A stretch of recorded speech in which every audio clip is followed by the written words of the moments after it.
Good evening, ladies and gentlemen. My name is Peter Hennessy. It's my pleasure and honour to open the Anthony Sampson Seminar. And we're delighted that Anthony's family are with us this evening. Anthony Sampson meant a great deal to myself and my students. And I think the last seminar he gave was for us.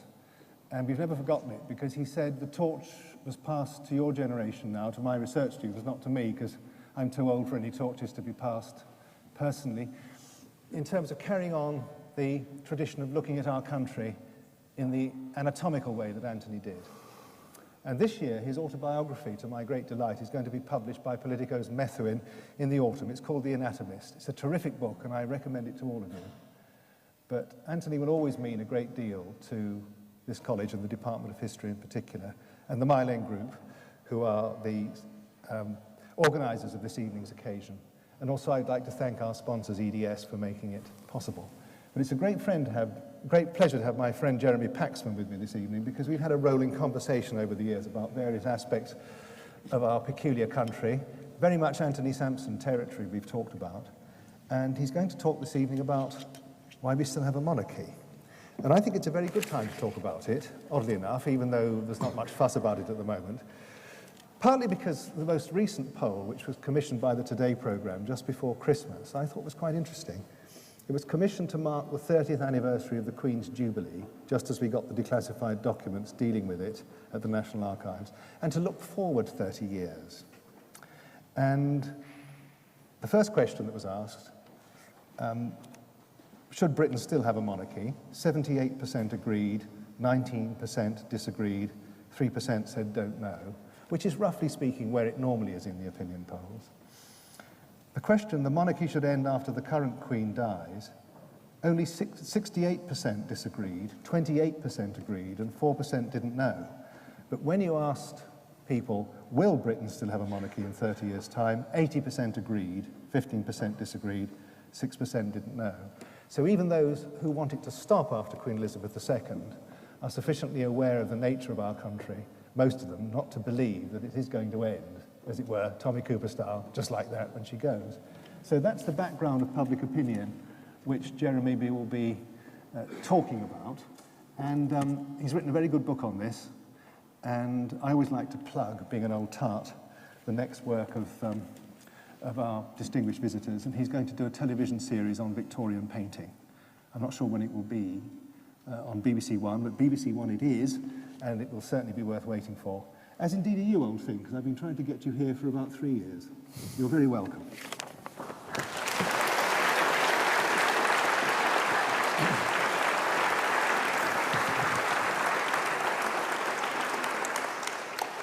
Indeed, most of the rolling conversation we've had for the last 5 years have been my attempts to avoid having to come here. It's a great pleasure to be here, mainly because I've not had the pleasure ever of meeting students from this institution on University Challenge, for reasons I don't understand. But pull your finger out and choose a team. And it is actually an honour, particularly, to share a few thoughts in the name of Anthony Sampson. I did not come from anything. I came from a provincial, dull, middle-class background where we didn't know doctors or lawyers, let alone anything as louche as a journalist. And it was Anthony Sampson's book, Anatomy of Britain, which introduced me to the idea that there was a higher journalism which fulfilled the basic function of our trade, which is to explain to people what's going on in the world around them, and to do it in a way that was accessible and enlightening and anecdotal and amusing. And I think we all owe, all of us who've come afterwards, owe Anthony Sampson a great debt. I didn't know him closely personally. I met him a couple of times. But I hugely admired his work, whether it was anatomizing Britain or talking about the oil industry, the arms trade, numerous other books which you're probably all much more familiar with than I am. That book, Anatomy of Britain, was published in 1962, which was shortly before the birth of what came to be known as Generation X, first anatomized in the expression, they sleep together before they're married, They have no respect for their parents, they don't believe in God, and they dislike the Queen. I, sadly, am slightly too old to be a member of Generation X, but I would say that all of those characteristics apply to me, and I'm not going to burden you with a great confessional about my youth, but I am going to concentrate on one particular aspect of that set of beliefs, and it's the belief that a monarchy is archaic, undemocratic, unjust, and illogical. This was a view that I first arrived at when I started to think about politics when I was about 14 or 15 or something, and it was a prejudice that, frankly, I was very comfortable with throughout my student years and indeed most of my adult life.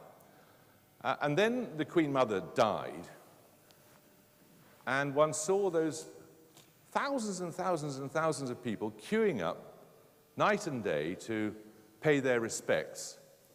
And I looked at this crowd and I thought, what is it that these people think is their relationship with this uniquely privileged little old lady who succumbed to what all of us will succumb to at some point, in her case at a very ripe old age. And they all thought they had some relationship with her. And I started thinking then, well, why do they think that? And I started then researching the origins of monarchy in the hope that I could explain to myself whether my prejudice was justified or not. And I started by trying to find the origins of kingship. I found no origin for kingship. There is a book by an anthropologist, A.M. Hocart, published in 1924, which is still the best thing on the subject. And after years and years and years of exhaustive research, he rather despairingly concludes that when history begins, there are kings and there are gods, and the earliest form of religious belief is a belief in the divinity of kings. This doesn't really take us anywhere at all. But it does touch upon something I'm going to come back to, I hope, a little later, which is the religious aspect to monarchy. I thought, having sort of run into a brick wall there, the thing to do would be to go and find a new monarchy. The most recent monarchy in Europe is Albania. Now, I don't recommend a trip to Tirana for a weekend break. It's a complete dump. But it is the most recent monarchy in Europe. When the Ottoman Empire fell apart, the Albanians saw their opportunity to seize their independence, seized it, decided that what they really needed wasn't anything rational or modern like a presidential system or a parliamentary democracy. What they really wanted was a monarchy, and they approached various people. They approached a British MP, Aubrey Herbert. They approached the shipping magnate, Lord Inchcape, who replied in a memorably terse letter, "Thank you for yours of the 28th inst. Not really my line, thank you." The great England cricketer was approached by two people who described themselves as Albanian bishops, one of whom he said bore an uncanny resemblance to W.G. Grace, to ask if he would like to take on the job, but his friend Ranjit Singh, the other great Sussex cricketer, said, "I wouldn't do that because you'll end up living on an island and end up with a knife between your ribs." The thing was effectively even advertised. There is a front page of the London Evening News of 1922, the copy for which begins, "It is true, the remote Balkan country of Albania seeks a king. English country gentlemen preferred." And there were 78 responses to this advertisement, effectively, for the monarchy, one of which was from a North London ballet teacher who thought that her ability to teach people to dance would enable the Albanian people to fly like the double-headed eagle of the country's flag. Anyway, eventually the inevitable happened. Power was seized by the most powerful figure in the country. At that time, it was a man called Ahmed Zogu, seized power and declared himself king. Unfortunately, at the time, Ahmed Zogu was the Times correspondent in the country. Several weeks later, London heard that there had been a monarchy declared in Albania, and they cabled their man in Tirana and said, "Shouldn't you file something on this?" And he sent a cable back which read, "All fine here, I am king. Zog." Anyway, King Zog ruled until Mussolini invaded, when he decamped to, eventually to this country, and then ended his days on a sort of peripatetic progress through southern France and Egypt, and finally pegged out. And his son, Lecker, spent all his life, therefore, in exile. When communism collapsed, Lecker returned to Albania with the intention of recreating a monarchy. And I went to see him in this suburban villa on the edge of Tirana, right underneath power cables which were virtually touching the roof. A couple of armed guys on the gate, and I explained my business, and I went in and knocked on the door, and there was the most ferocious barking on the other side of the door. And it opened about a foot, and this tall, cadaverous figure stuck his head around the corner of the door, and 2 boxer dogs shot out from underneath him. Mercifully, in his other hand, he had a lead, and he held them back, and they sort of came at me, and I did that thing, you know, with a dog, you put your hand down to see if let them have a sniff. So I put my hand down, and I smiled to him, and I said, funny things, boxer dogs, aren't they? They sound so ferocious, but they're really very soft, aren't they?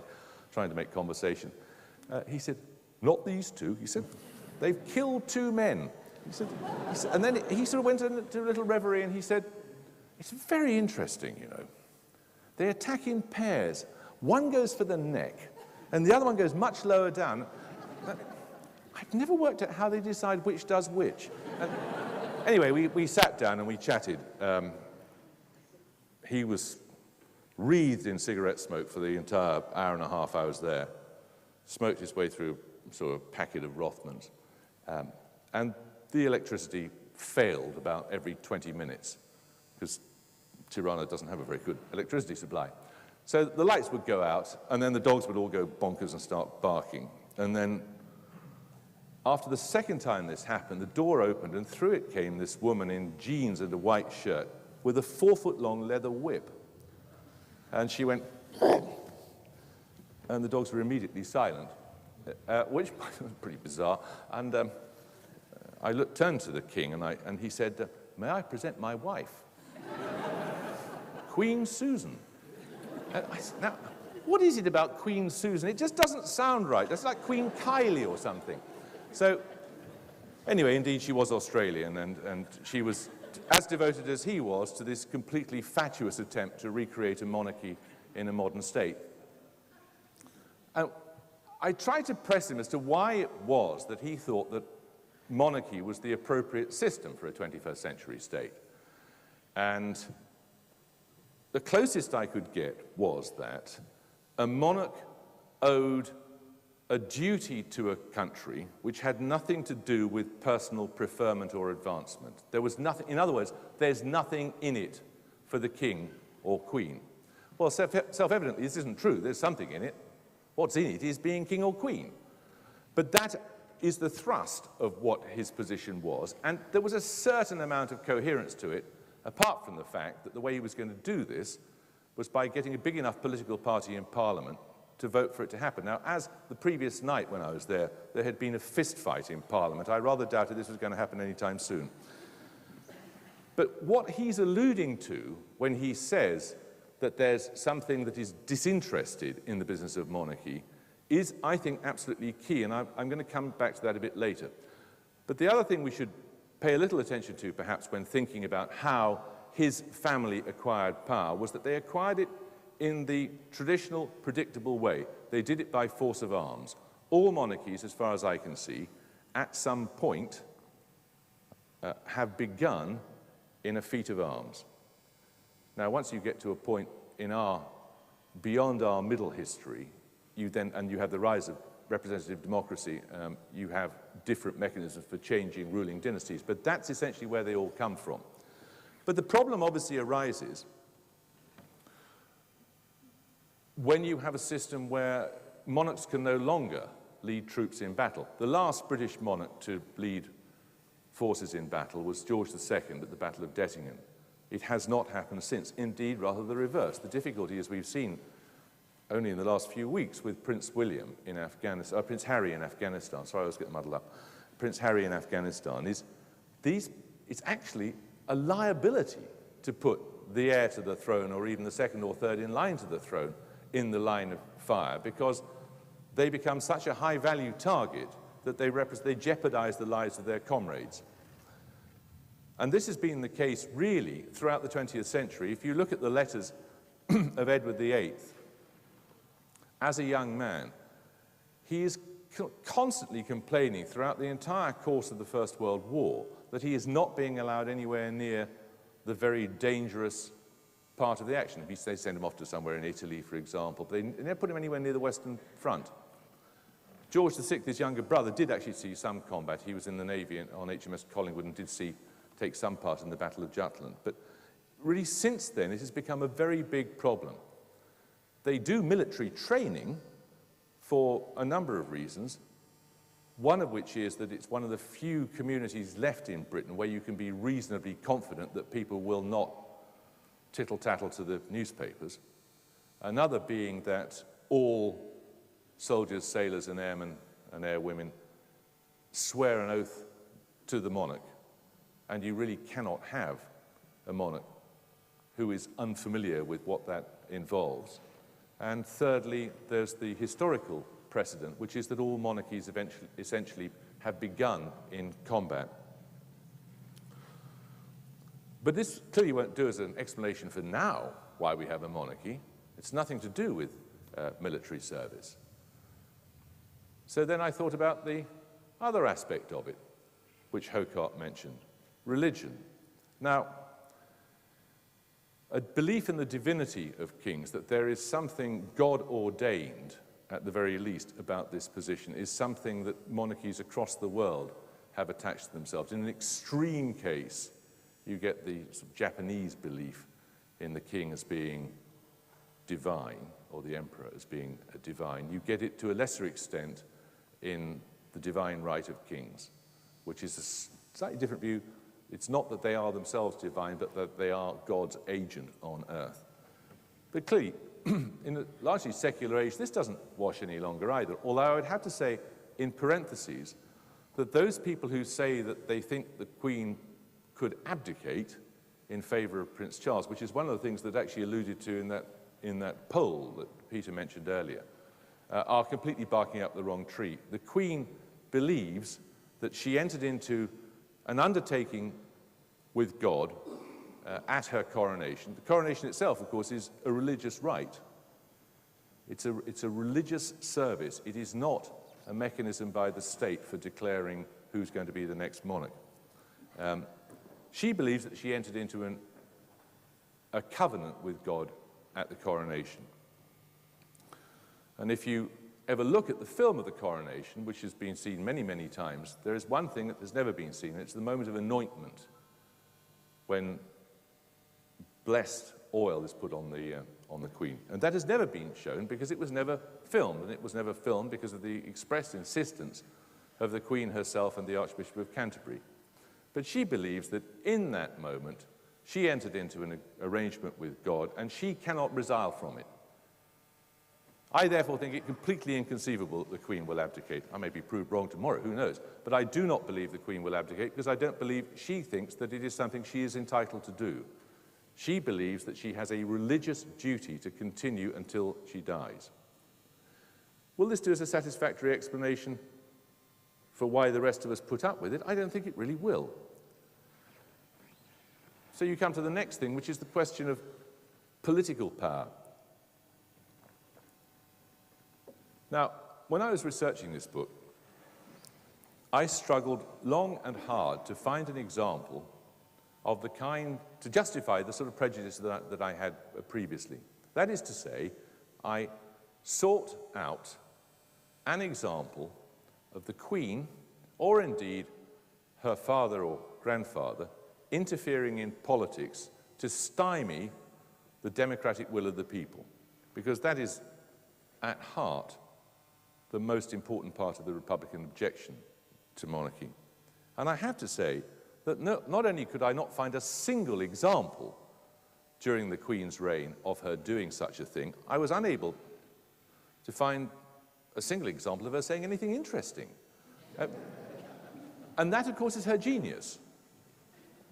To appear to say things, but to say nothing that's remotely controversial. I mean, people talk about her opposition to devolution in 1977, when she made a speech saying, I can never forget I was crowned Queen of the United Kingdom, which was held by some to be opposition to devolution. But I've seen her myself at the Scottish Parliament saying what a wonderful institution it is. There is no consistency.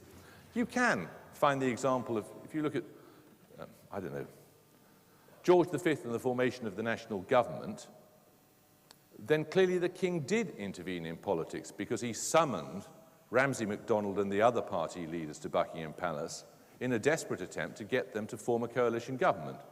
But I suggest that whoever was occupying the position of head of state would have been obliged to see if some sort of collaboration could be entered into between the different parties. So I don't think that really washes either. I mean, had he decided that there was one particular kind of party that he was not willing to have in government, that would be another matter. But he didn't, as far as we can see. So I can find no example, I can find no case of political power being exercised by a monarch. Rather the reverse. They seem to me to be politically neutered. And this, I think, is a perfectly good thing. Were they not politically neutered, we'd all have a very good case for getting rid of them.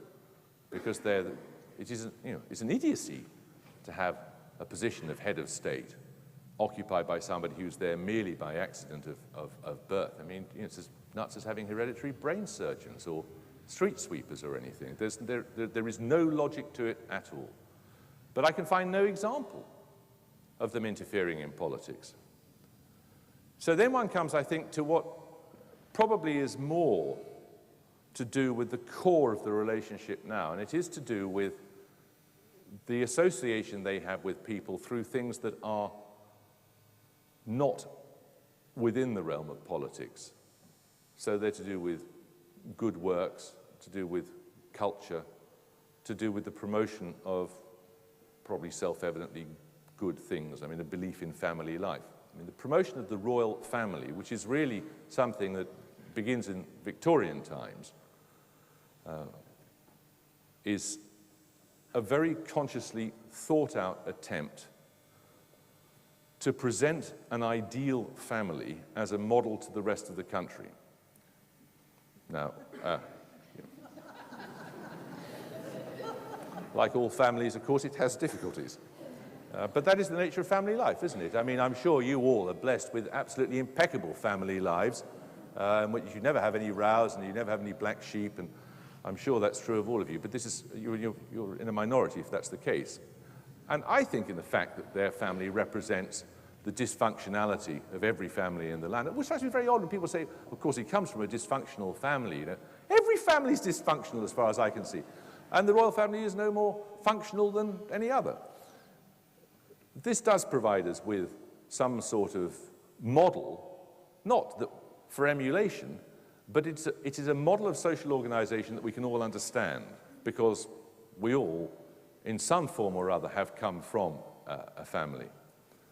The Queen's favorite private secretary, Martin Charteris, used to give 2 bits of advice to people who were coming to start work at Buckingham Palace. The second one was, never volunteer to help Prince Philip on a barbecue, because you will burn the sausages and you'll be blamed for it.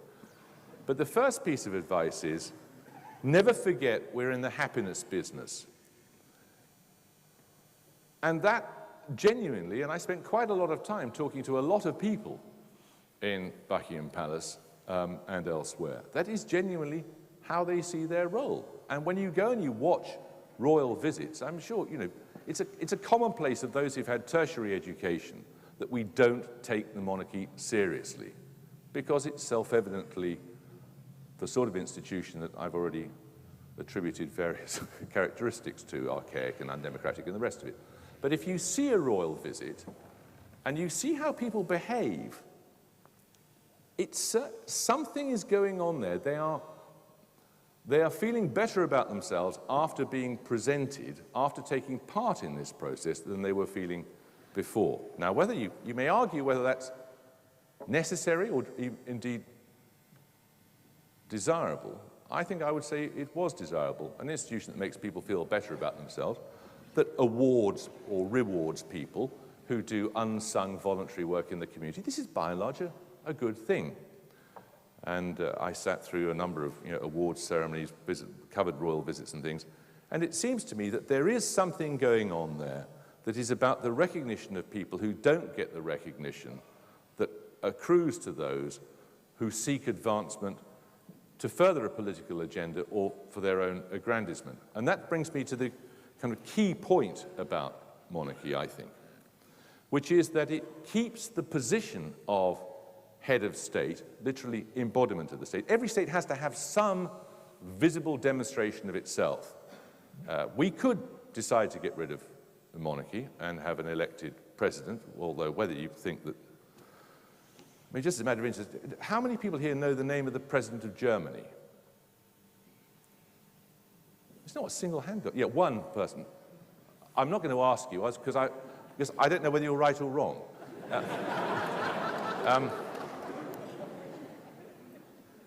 Please, actually, do tell me. What's his name? No, you haven't put your hand up. I'm just trying to rack in my brains. I think it's a man called Horst Köhler. He's an economist. My point is merely that nobody knows who he is. Now, does a country feel better about itself for being represented by a non-entity? I don't think so. We could choose to go for but that's a non-executive presidency. We could go for an executive presidency, whether you think that George Bush or Sarkozy are great advertisements for this, is a matter of personal taste and judgment. We could go for simple-minded slogans about national destiny. We could go for a racial definition of nationhood, but I think that's pretty undesirable and absolutely unfeasible in this society now. Or we could just be content with flags and anthems and the rest. Again, I don't find that particularly attractive. Those symbols tend to be seized upon by people who are seeking to put another construction, a particular political construction upon them.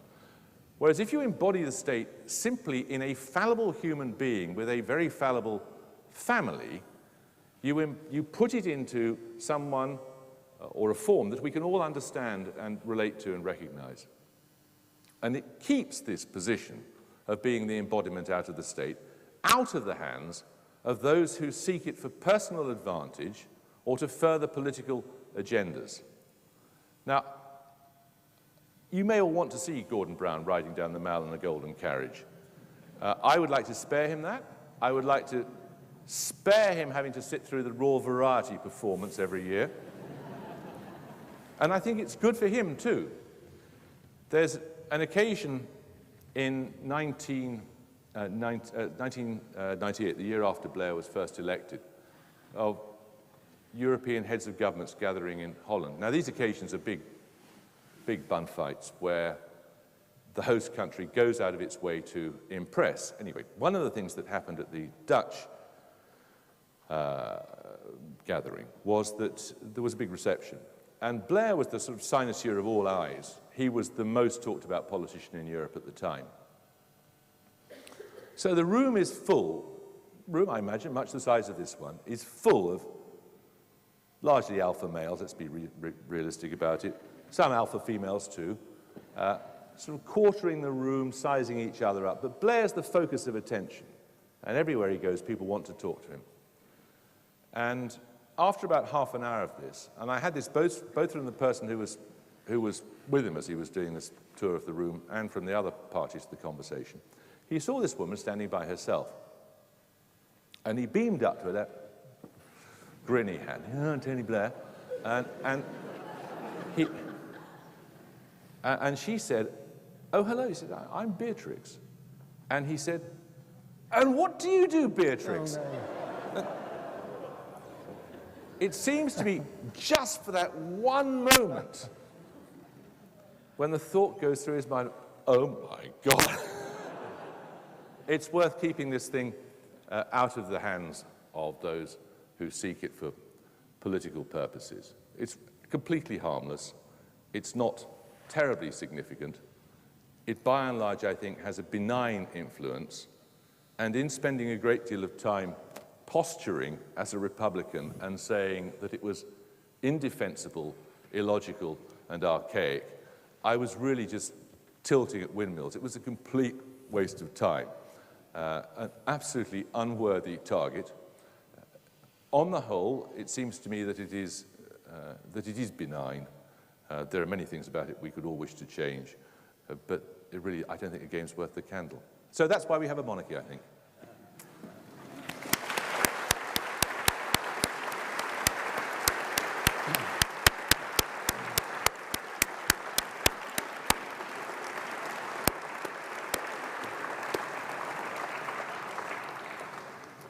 Thank you, Jeremy, very much. We've got about half an hour for questions, which is just right. Before I look for hands, could I ask you, at what point in your researches and your book that you realized you tilted from your youthful skepticism and irreverence into a benign old thing? Martin Charteris used to say that everybody I meet, I vow only one thing, to be relentlessly agreeable to them. You know? And one doesn't associate relentless agreeability with you always, but you've become immensely benign on this particular question. And what was the moment you realized that you tipped? I can't say there was one particular moment, I'm afraid. I'm sorry to disappoint you. That's a sort of question that betrays your journalistic background. Oh, yes. There must have been a particular moment, Mr. Hennessy, when. No, I'm sorry. I can't satisfy you at all. I have no particular moment. It was just a general awakening and a realization of that it was a pointless crusade. I mean, I started out in a genuine spirit of quite dispassionate inquiry. I was just genuinely baffled because I didn't understand it. And now I think I understand it a tiny bit, but I still don't profoundly understand it. And I don't think I ever will, really. Good. Hands. Can I see someone over there? Yes. Is there a microphone coming? Yes. Can you wait for the microphone? Wait for the microphone. Thank you. Can I take my jacket off? It's yes, very hot. Benign as they are, do you think it's fair for the press to pry into the private lives of the royal family? No, I don't.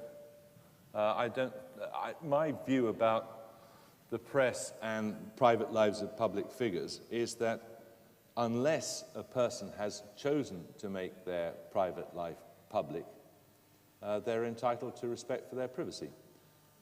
I would have to say that the vast majority of politicians, when campaigning for office, circulate election addresses which show photographs of them, usually a male still, you know, the doting wife, the adoring children, the doting Labrador, and all the rest of it.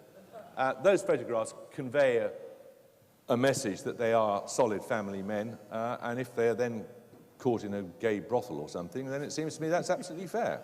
But no, I don't. I don't think so. I mean, the breakup of a royal marriage, of course, is another matter because it does have significance for the rest of the nation. Although, you know, one would not wish to be in the position of any of them.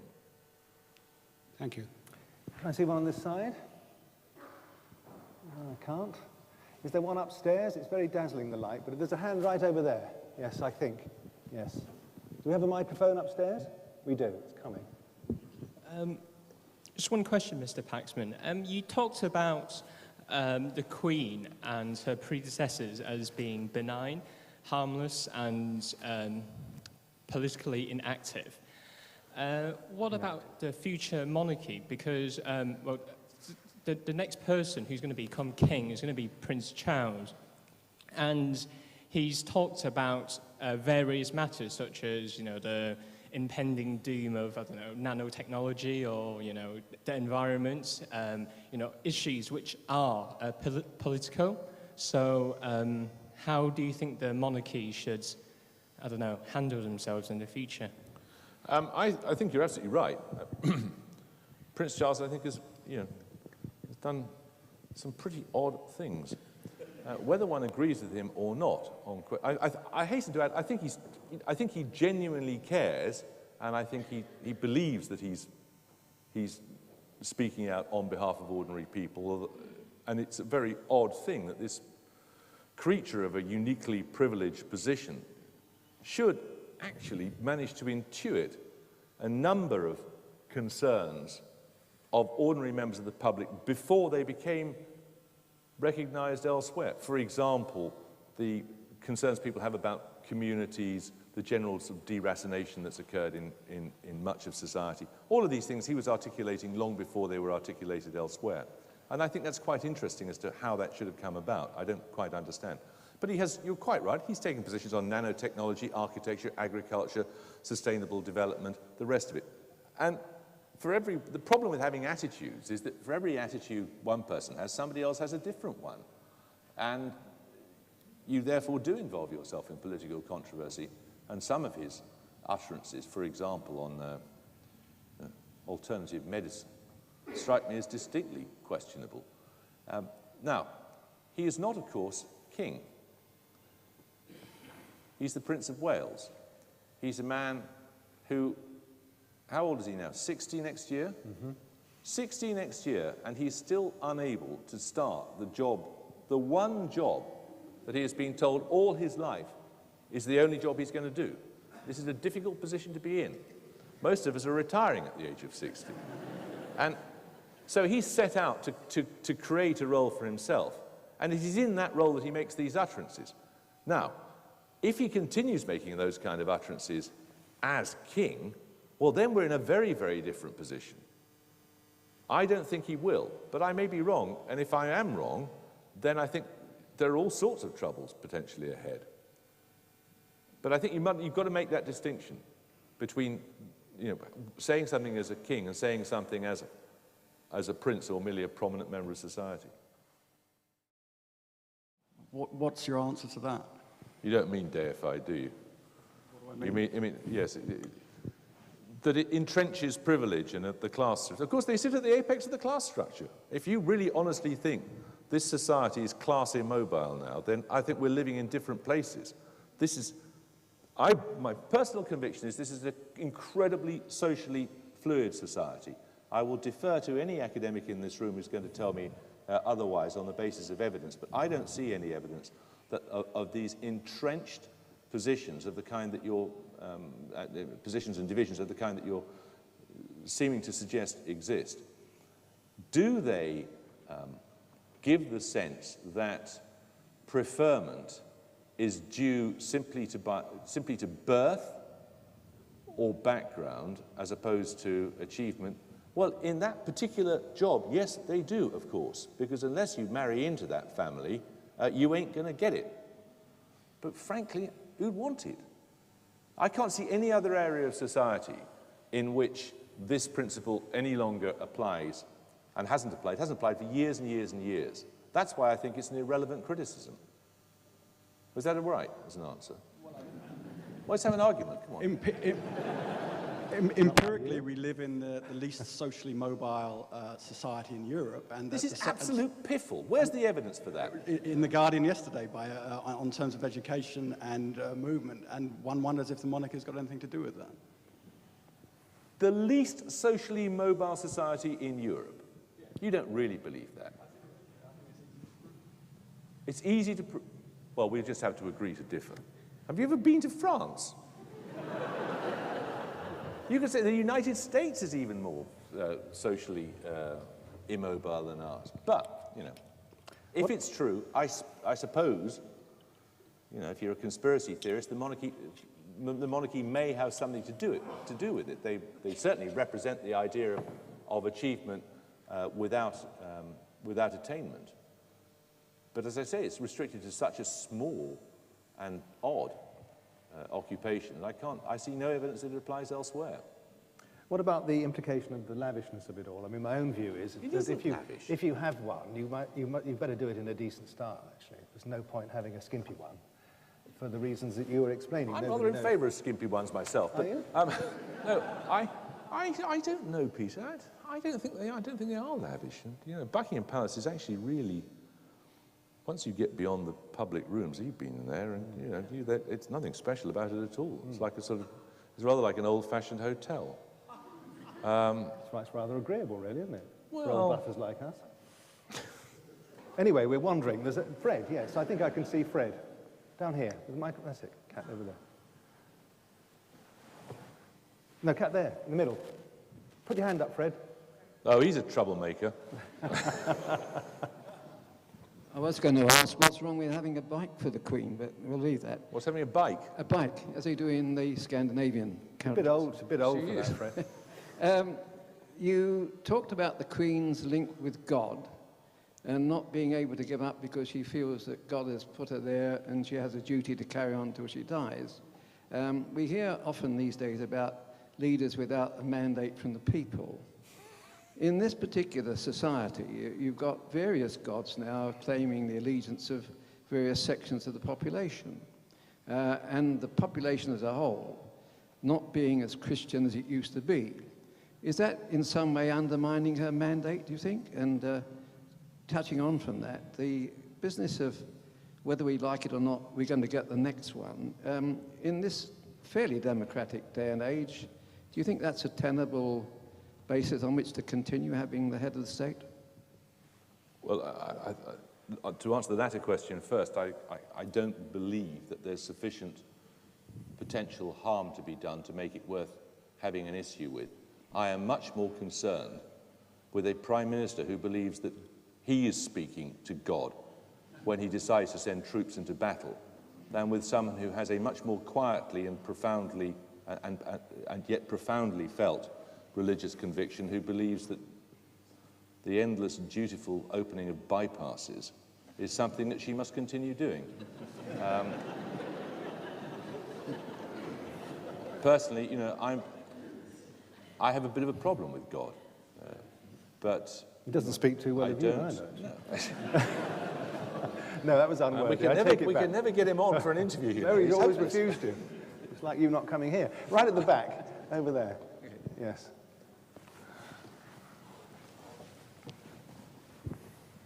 I just wanted to make a very brief comment about the comment earlier on about monarchy being socially immobile. Well, if it is, then why is the future Queen, if Kate does marry Wills, a commoner? If it's so impenetrable. But my question really is about what you said earlier on. In the emergence of monarchy, it's always something that's done by arms. But is that really fair to characterize the emergence of monarchy in that way? Because isn't any struggle for power, be it republic, autocrat who is not a monarch, or indeed any coming to power, defined by arms? Yes, it is. Of course it is. But the distinctive characteristic of monarchy is that once you have accrued the power, seized the power, accumulated the power by whatever means, you seek to pass it on to the next generation. That's the characteristic of monarchy. So, I mean, you could make a case for saying that the People's Republic of North Korea, now ruled over by that man with the extraordinary haircut and the boiler suit, is itself a monarchy. You know, he's the son of the last bloke with the funny haircut. So that's the distinctive characteristic is that it's passed on in that fashion, generation to generation. Sorry, I forgot what your original point was now. It was about if William marries Kate, Yeah. there will be a commoner queen. Yeah, Well, we've she had won't commoner be, queens won't be before. a commoner queen by then, will she, of course? Well, she makes it be Well, common, she'll I cease suppose, to be a won't it? commoner when she marries him, That's right, yeah. because She'll become you have a to. Royal Highness, won't she? Yeah. But I mean, we've had what's the name? The Queen Mother, Elizabeth Bowes-Lyon. She was a commoner, wasn't she? She was. Yes. So she won't be by any means the first person to be in that position at all. Can I see another hand up the top there through the dazzling lights? No? Yes, I can, over there, I think. You seem to be saying you're quite grateful that we have a queen because she's not one of various alternatives you postulated. Perhaps you could expand upon the queen as she is. She's not Bush, Sarkozy, or Brown, thankfully, but do you think that as she has been in power for such a long time, the consciousness of monarchy in this country really means the Queen, and monarchy has got so bound up with this one character that in the event of succession, monarchy will mean something quite different? Yes, I mean, I think you're quite right. I think it is bound up in one person, and it's very noticeable that this country certainly seems to like its monarchs either when they're young and vulnerable, and this is true of, it was true of this Queen, it was true of Queen Victoria, it's been true of other monarchs too, or it likes them very old. And this Queen has been very fortunate in being both while on the throne. So I suspect that you're right, that it does shape the debate a little bit. And I have no doubt at all that were the throne to be occupied by someone who spent all their time down at, what's that nightclub? I mean, you know, Annabelle's or one of those places. No good asking me. I read the gossip columns. But you know what I mean. It's someone who led a demonstrably frivolous life, I think there might well be a different attitude taken. It's always subject. I've tried to concentrate upon the unchanging characteristics, but it is always seen through the prism of the particular occupant at the time, and I don't imagine that that is ever going to change.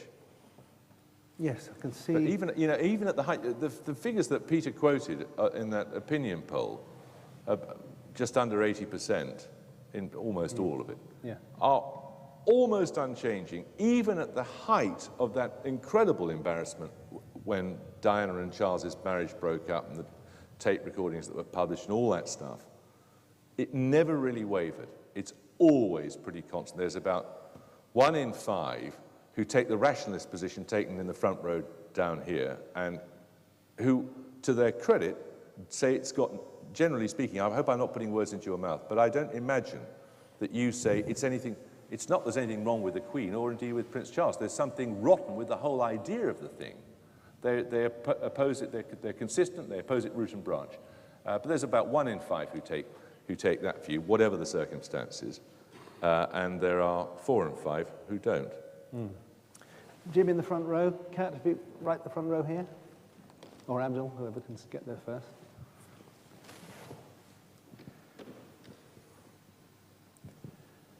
Merci. Mr. Paxman, you evoked the awkward situation which would arise were Prince Charles, as king, to continue expressing such outspoken political views as he is doing at present. I wonder whether the probability of his performing in such a problematic manner is not tempered by the fact that increasingly the political is taking over control of the monarchy through image management, through the use of press officers and those who actually filter so much through before the public even perceives the reality of what the monarch is. I mean, there's always been a propaganda machine around monarchies. I don't think that's anything new. We live in an entirely different sort of media culture now. But I would have thought actually it made it rather less likely that he would take political positions. I mean, I'm not entirely sure that some of them are. I'm saying that the element of political influence today over the monarch is greater than it was, I think, previously. And therefore, it would be less likely that he would go off on such a tactic, that he would be permitted through the filters would exclude this probability. Or have I not made my position clear? No, I understand your position absolutely, yeah. Yeah, mind you, I think that's been the case for many years now, many years. In the middle there. Yes.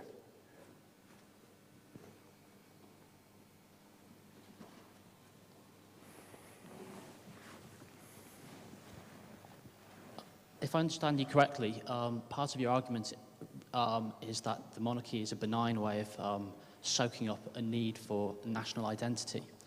And it strikes me as a sort of psychologically odd thing to need a national identity, given that most of our interactions happen at a very much smaller scale with other people. I was wondering if you had any thoughts about why it is we have that need. I don't know, but I mean, you're right. And it assumes different dimensions in different societies. I mean, Italy, for example, where the state is completely dysfunctional and has been dysfunctional for 60 years or longer, is clearly one in which people have come to a different sense of social organization. The important institutions there are much, much smaller. They're to do with families and communities and the rest of it. And the state, one of the reasons the state is permanently kind of broken in Italy, I think, is because people don't view the state as terribly significant, which is one of the reasons that, you know, they don't pay their taxes and the like. Or a lot of them don't pay their taxes.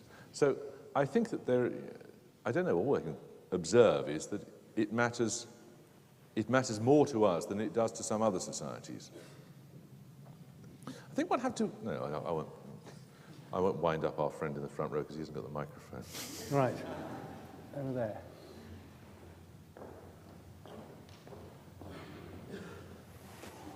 There, yeah. Yeah, that's it with a hand. Thank you very much. We gave up bear baiting, and it seems that you're arguing that we have still got to have this ritual. Somebody is born, and inevitably they have to do it. If you go to the opposite end of the spectrum of that particular argument, then it infantilizes a whole people. You all have to turn around and bow to this thing. Now, I find that the arguments for monarchy become more and more threadbare the more I read your book. Well, half read it. Like most books, it's only half read. Which half? So surely to God, you know, we've got to get to a stage where we realize that the United States picked up England's Georgian constitution and more or less adopted it. Ireland in 1921 picked up Britain's constitution and did pretty well with it. And they have, in a sense, an elected monarch who sits there for 7 years and is actually very, very effective and can say things. And so you have the wonderful example of a completely unexpected election to President of Ireland about 14 years ago, kicking out the sure set, and just by sheer force of her personality, and because she had some kind of a remit from the people, she was able to make great changes. Surely we can start to think about ways in which we can make our constitution more effective, rather than quite simply saying, well, we've got to put up with something which is very defective, for all the reasons you explain. Yeah, I mean, everybody always cites the example of Mary Robinson. And Mary McAleese, too, after her, to a lesser extent. She was after her, wasn't she? She was. Who's the current president of Ireland? Still is. Is she still there? Well done. Thank you. We've had university challenge questions on that. But no, that example is always cited. And of course, there is no reason why we would be incapable of devising a system that worked like that, and indeed might at the end of it put someone in that position who was equally notable and praiseworthy. But what happens after that is you raise a particular example. You raise a particular, very, very well-respected woman. I would then be entitled, would I not, to come back to you and say, well, who do you imagine would fulfill that role in this country now? Well, who are these people? Well,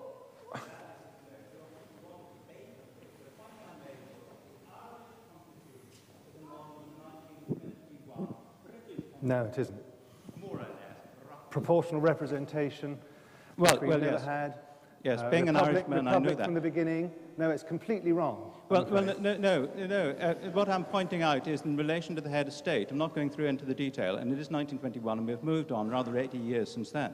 But the point is that you can have arrangements. We seem to be being sort of sucked into an argument here in Queen Mary College. Once upon a time we had a National Theatre, and then a little while later that they had to have a Royal National theta.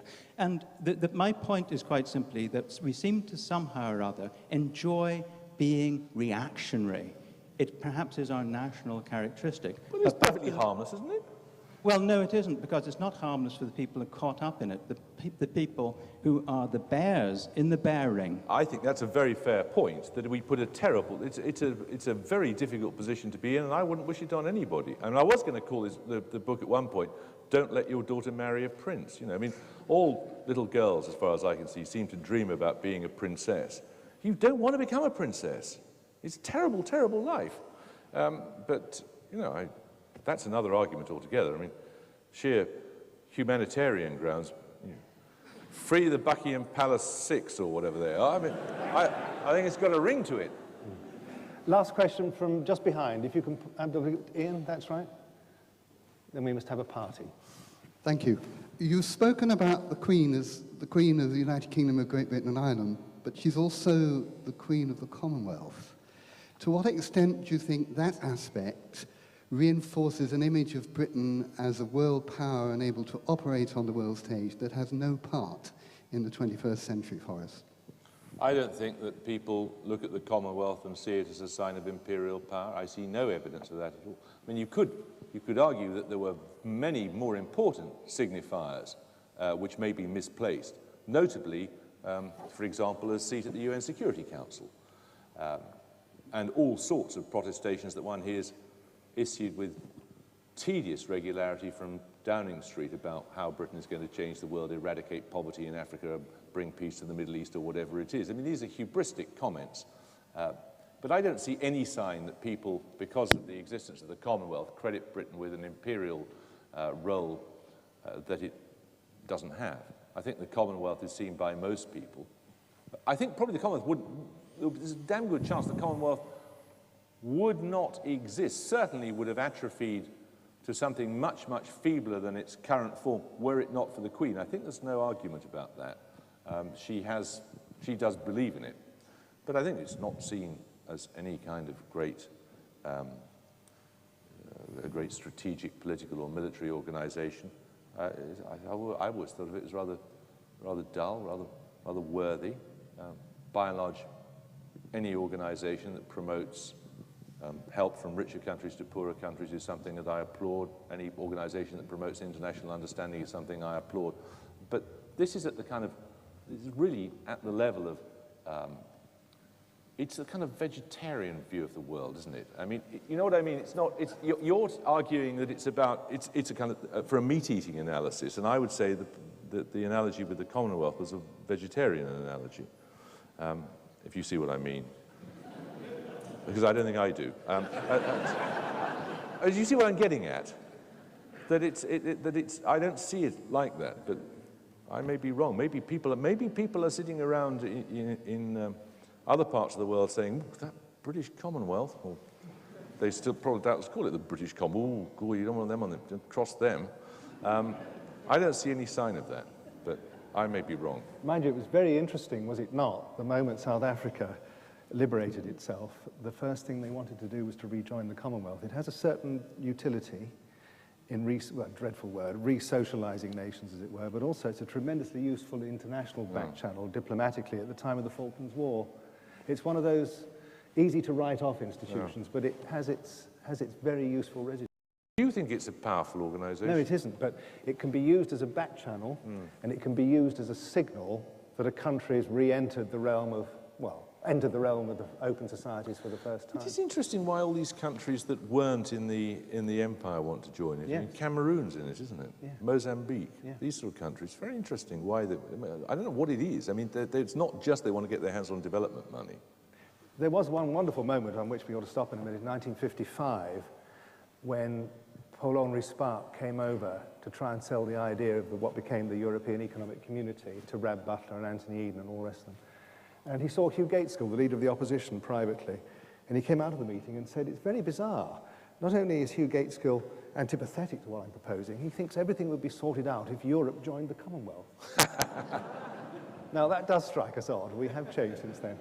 Anyway, we've had a remarkably good range of views, terrific range of views from the audience, and a terrific fillip from you. Thank you so much for coming, Joe. Well, thank you for asking me. It was fun.